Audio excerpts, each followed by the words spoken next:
دوستو السلام علیکم، امید ہے آپ خیریت سے ہوں گے، ٹھیک ٹھاک ہوں گے، جہاں ہوں گے خوشباش ہوں گے۔ دوستو ایک بات یاد رکھیں کہ خدا کے بعد اگر کسی کی عبادت کا درجہ آتا تو وہ کسی بھی انسان کے ماں اور باپ ہوتے ہیں۔ والدین کا درجہ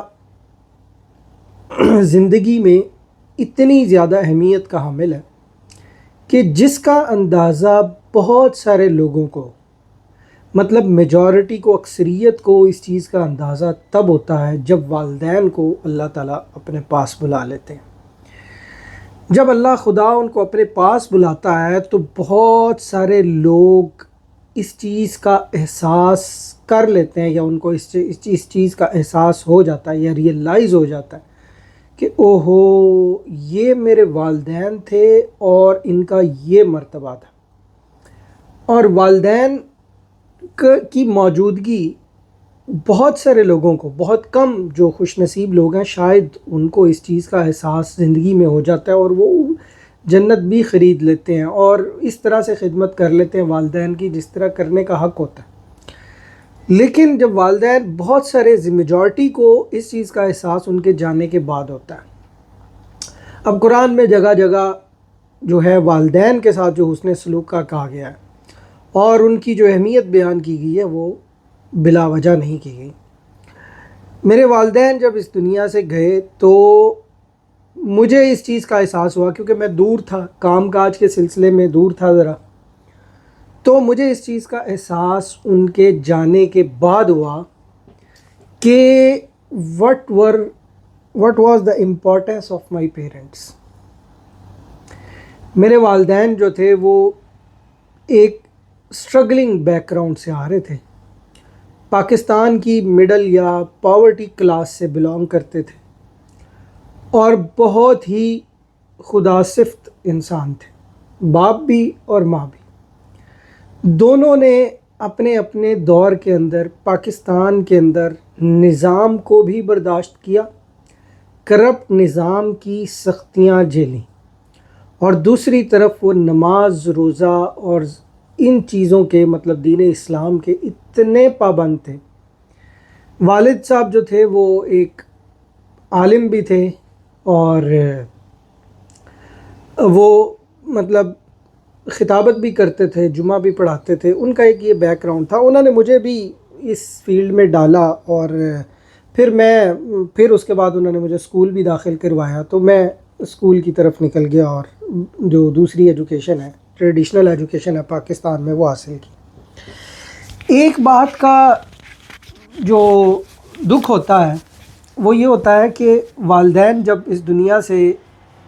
جب حیات تھے میرے، پہلے والد صاحب گئے تو مجھے اتنا احساس نہیں ہوا، والدہ زندہ تھی، ان کا جب ماں کا سایہ زندگی میں قائم تھا تو میں نے کہا کہ یار اٹس اوکے، مطلب وہ محسوس نہیں ہوا والد کا جانا۔ لیکن جب والدہ اس دنیا سے گئیں تو جو دھچکا اور جو فیلنگز، جو احساسات اس زمانے نے یا اس دنیا نے ان کے جانے کے بعد دل میں پیدا کیے، ان کی محرومی نے اس دل میں پیدا کیے، ان کا جو درد تھا، ان کا جو پین تھا، ان کا جو جسے کہہ لیں کہ احساس محرومی تھا، اس کا لیول بہت ہی مختلف تھا۔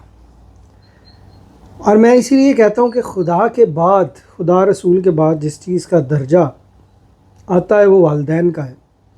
جن کے والدین حیات ہیں آپ ان کی خدمت کر لیں۔ اچھا، ایک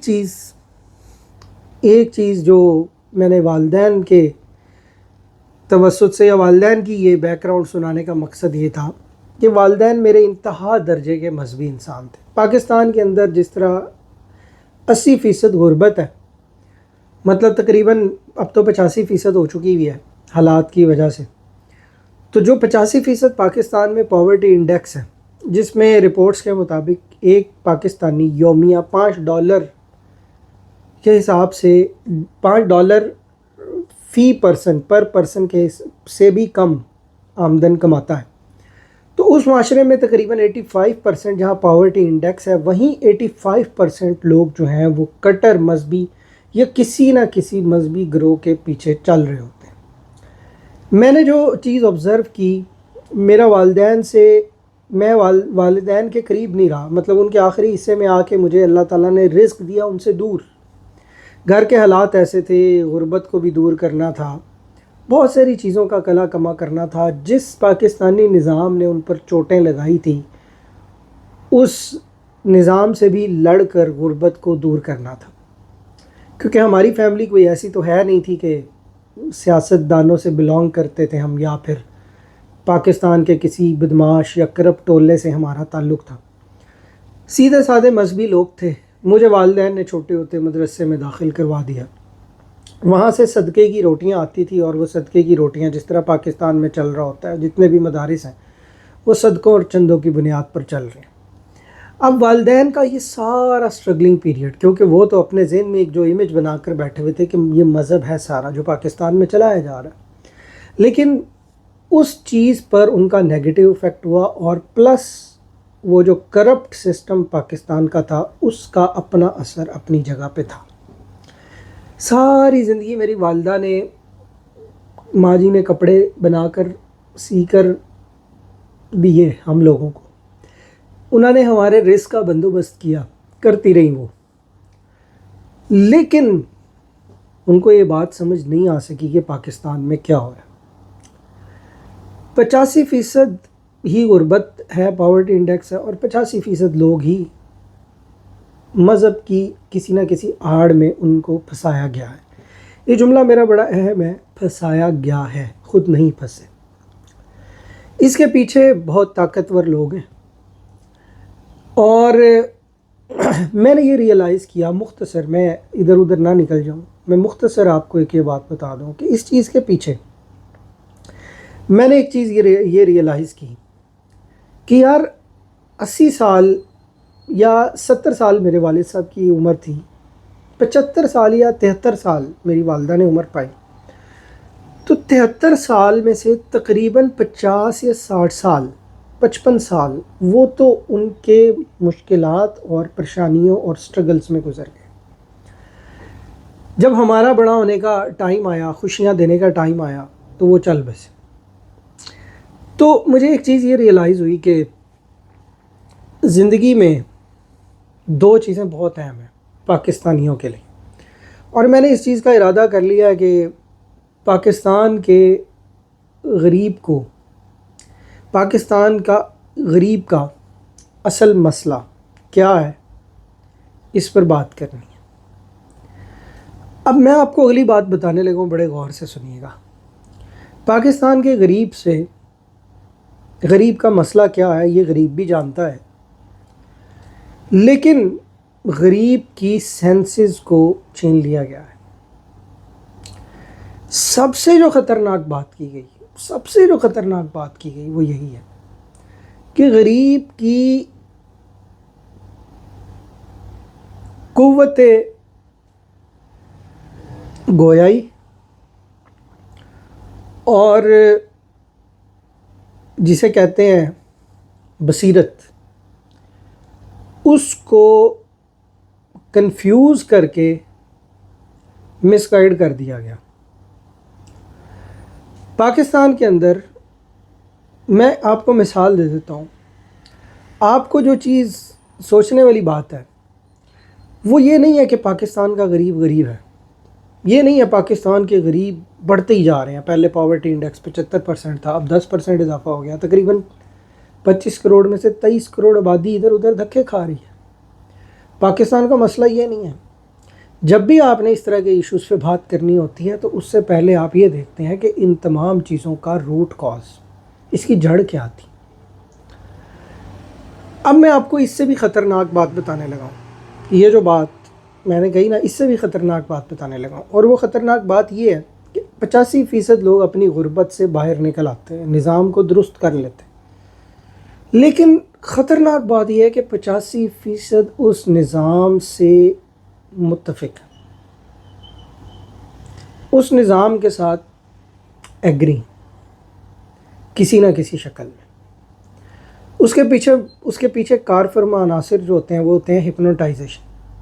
کسی بھی بندے کا دماغ کو ہپنوٹائز کر دینا، پکڑ لینا، جکڑ لینا. ایک بیانیہ پوری ریاست میں چلایا جاتا ہے. اس بیانیے کے ذریعے سب کو عمل تھنک کروایا جاتا ہے کہ آپ اس چیز کے بارے میں سوچو، یہ ہو چکا ہے، حالانکہ وہ معاملہ کچھ اور ہوتا ہے.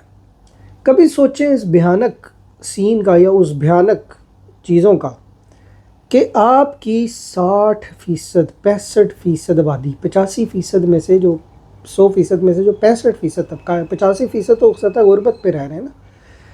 جو 60-65% جو یوتھ ہے، جو انڈر 25 ایئرز آف ایج ہے، اس کا مستقبل کیا ہے؟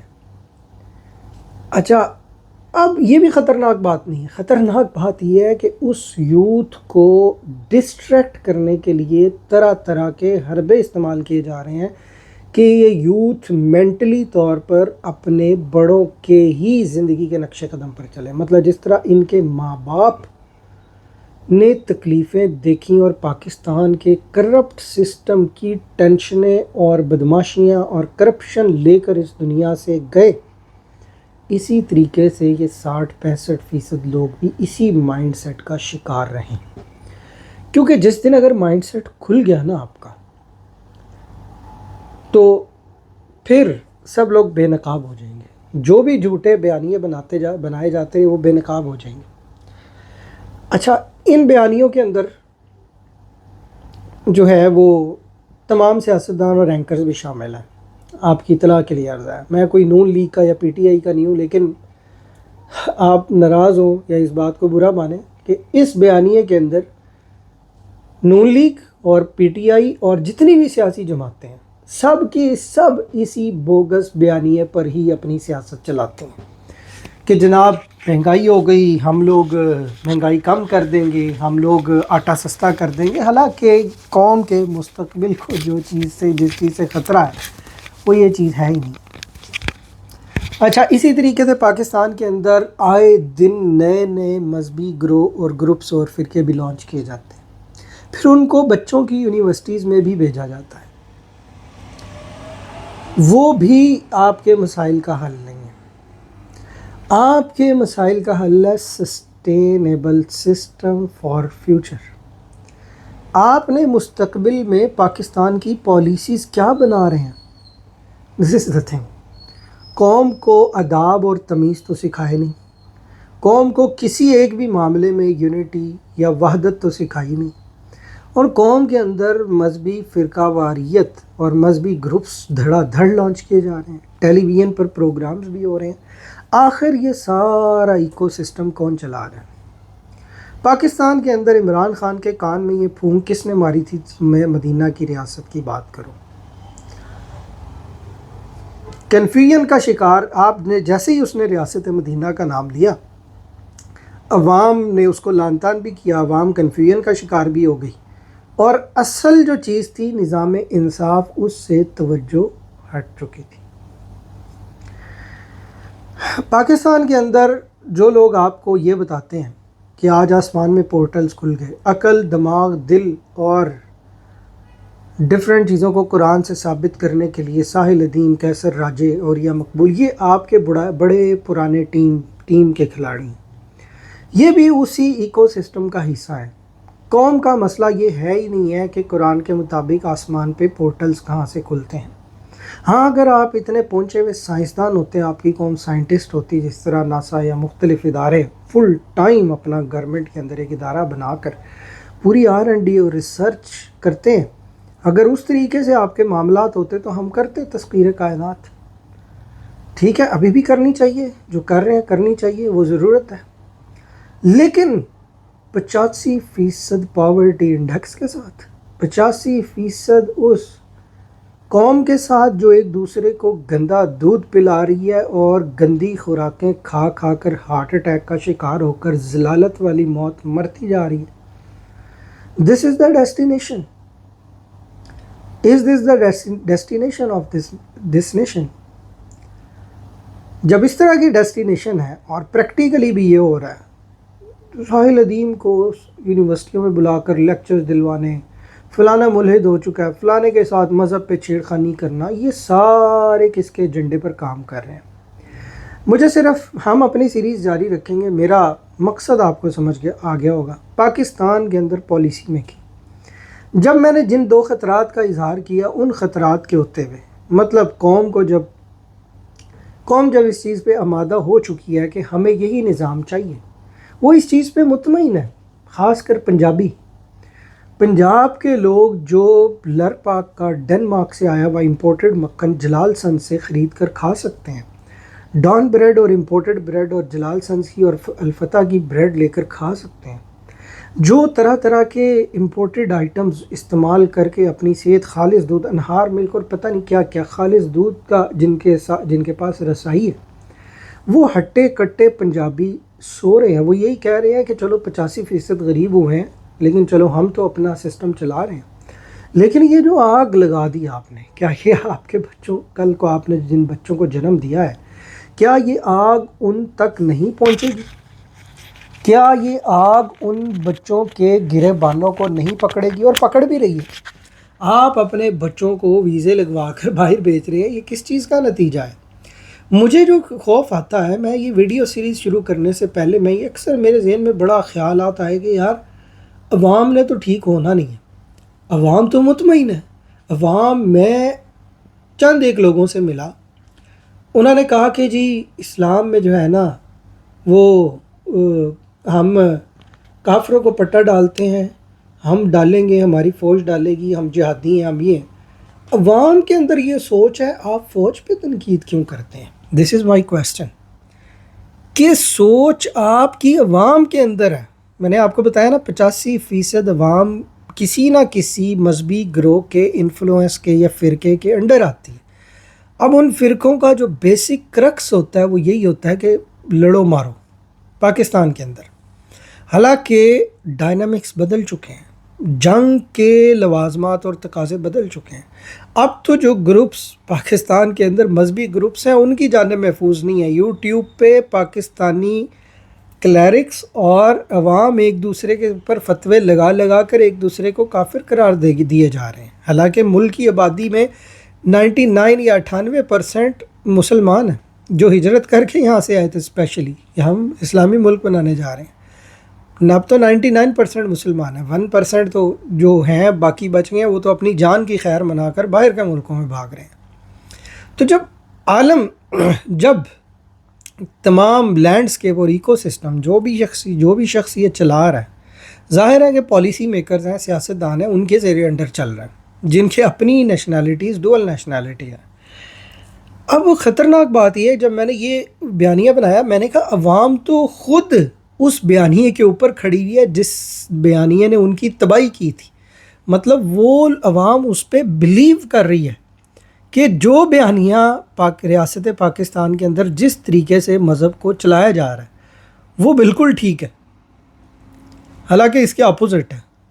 آپ اپنے ہمسایہ ملک میں چلے جائیں، گلف ممالک میں چلے جائیں، کہیں چلے جائیں، آپ کو ترقی، کسٹمر سروس، کاروبار کے اندر برکتیں، ان کے پیسے کے اندر برکتیں، انسانیت، بھائی چارہ، مساوات، ایکویلٹی جس کو کہتے ہیں، کوئی بڑی گاڑی والا نہیں ہے، ٹھیک ہے، اس کو کہتے ہیں ہیومن رائٹس بیس سسٹم، ٹھیک ہے۔ تو یہ ساری چیزیں آپ کو پاکستان سے باہر ملیں گی۔ اس کا مطلب ہے کہیں دال میں کالا ہے یا دال پوری ہی کی پوری کالی ہے۔ آپ کو جس طریقے سے برین واش کر دیا گیا ہے اس سے چھٹکارا پانا اصل چیلنج ہے، غربت سے باہر آنا نہیں۔ یہ غربت آپ کی جان نہیں چھوڑے گی۔ ایک دفعہ آپ کے نظام کو کرپشن، آپ کے گلے کو کرپٹ نظام نے پکڑ لیا تو یہ چھوڑے گا نہیں، آپ نے اس کی فاؤنڈیشن پہ جانا ہے۔ اب بات یہ ہے کہ یہ جتنے آپ کے گروپس ہیں ان فرقوں کے، میں کہتا ہوں ان میں سے ایک بندہ آ جائے، ساحل ادیم آ جائے اور یا مقبول آ جائے، ان میں سے ایک بندہ آ جائے، اپنی ویڈیو میں پاکستان جب سے بنا ہے اس وقت سے لے کر بالخصوص ضیاء الحق کے دور سے لے کر جتنے بھی گروپس جہاد کے نام پر یا ادھر ادھر بنائے گئے اور ان کو اسلحہ دیا گیا، ان کی پوری کی پوری لسٹ بیان کرے۔ پاکستان کی تاریخ میں ان گروپوں نے ایک دوسرے پر جو فتوے لگا کر مسجدوں میں، مجھے یاد ہے میں چھوٹا ہوتا تھا، 90s یا 2000 کی بات ہے، مشرف سے پہلے اور مشرف کے بعد بھی مسجدوں میں دھماکے ہوتے تھے. یہ سارا لینڈسکیپ پاکستان میں ابھی تک چل رہا ہے جس کا مذہب سے کوئی تعلق نہیں ہے.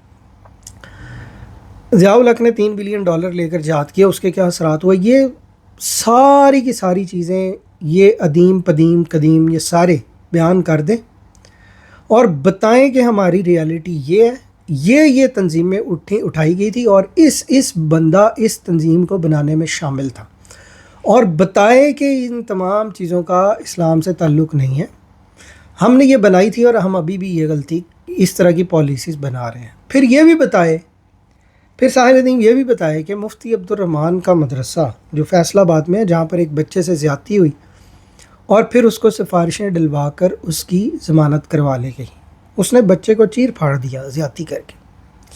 اس درندے نے، پاکستان میں آئے روز اس طرح کے معاملات ہوتے ہیں، کہاں جاتے ہیں، ضمانت ہو جاتی ہے کیونکہ سفارشی آ جاتے ہیں.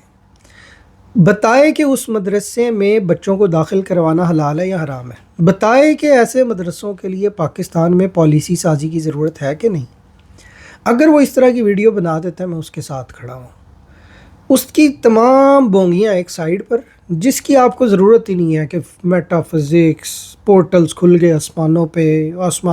پھر اس نے کہا کہ پچھلے دن اس نے نماز کے بارے میں ایک بات کہی، جس طرح قائد اعظم نے کہا تھا نماز ایک ایکسرسائز ہے، تو اس طرح ساحل ادیم نے بھی ایک بیان دیا تھا کہ نماز جو ہے وہ ایک سائنٹیفک ٹول ہے، یا اس طرح کی بات کی اس نے. یہ تمام بونگیوں کی ہمیں ضرورت نہیں ہے. میری نظر میں اگر ان چیزوں پہ جاؤں، میں نے اس کی ایک تھیوری کو جو اس نے الیگزینڈر دی گریٹ کے بارے میں، یروشلم کے بارے میں ایک کہانی سنائی تھی، آپ سرچ کر لیجئے گا، اس کو میں نے ڈی بنک کیا تھا، کہاں سے کہاں ملا رہا ہے. کہتا ہے اس الیگزینڈر نے بھی ان کے اندر فرقے بنا دیے تھے، ان کو گمراہ کیا تھا، حالانکہ معاملہ کوئی اور تھا. تاریخ کو ٹویسٹ کر کے پاکستان کے 80% 85% غریب کے اوپر فٹ کر دینا، ہمیں اس چیز کی ضرورت ہی نہیں ہے. میں دلیل دوں گا، ڈی بنک کر دوں گا، وہ آگے سے کوئی اور دلیل لے آئے گا الٹی سیدھی. تو ہمیں جو اس چیزوں پہ فوکس کرنے کی ضرورت ہے وہ یہ ہے کہ ہم پاکستان کے اندر پالیسی میکنگ میں کہاں کھڑے ہیں، ہماری پالیسیز کیا ہونی چاہیے. ٹھیک ہے، ان چیزوں پر بات کرنے کی ضرورت ہے اگر آپ قسم پرسی اور ذلت کی زندگی سے باہر آنا چاہتے ہیں. اپنا خیال رکھیے گا. اللہ حافظ.